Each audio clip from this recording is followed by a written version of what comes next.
Hello everybody, I'm James Smith and welcome to In This Corner. When one thinks about the classic Italian-American fighter coming out of New York, names like Rocky Graziano, Carmen Basilio, and Jake LaMotta come to mind. Bullish sluggers with a big-time punch. Our guest today is the total antithesis of the Rock, Carmen, and the Bronx Bull. His name, Paulie Malignaggi. And while he might not possess a big-time punch, he possesses some big-time boxing skills that have already led him to a world championship. You do. I like to watch your stance. You use different types of stance. Your arm movement is constantly moving. You just don't want to give it one target. You know, like your basic stance where you have your hands up here. You can knock punches down. You knock punches down. And sometimes I drop my hands. I'll step out of range. I'll drop. Give you a feint, something. Jabbing all the time though. If you're going too long without jabbing, doesn't matter what you do. You can give me 100 different types of looks. The guy's gonna walk in. And what a waste of time to not jab, because at the same time you're picking up points. Exactly. And not just that, you don't always have to jab the same way. So you can basically mess up the guy's rhythm jabbing different ways. So it's and pretty much before you know it, you get into a flow, and the fight gets into a flow.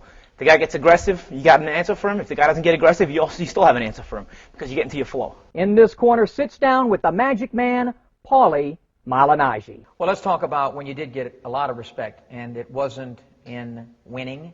It was in losing your first fight, June the 10th, 2006, Madison Square Garden, the mecca of prize fighting. You go in there, supposed to be your home turf, but it appeared as though Miguel Cotto had a few fans that evening. Yeah. It was a Puerto Rican Day Parade Eve, so Miguel definitely had more fans than I did. Were you nervous going into that fight? Everybody's nervous before every fight, but it didn't hit me until I walked through that tunnel and just saw the hatred in everybody's face. It was like, wow.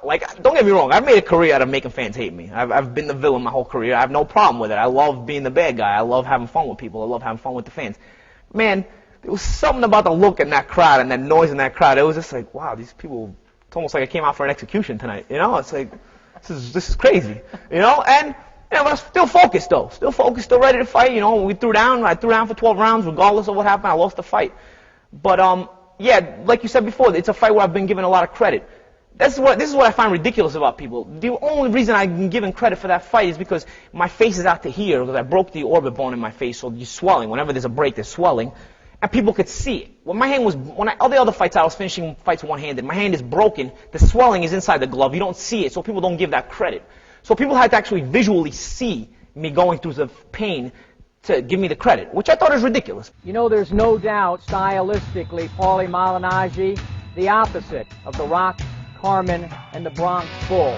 But the championship traits they all have in common: tremendous heart and the will to win.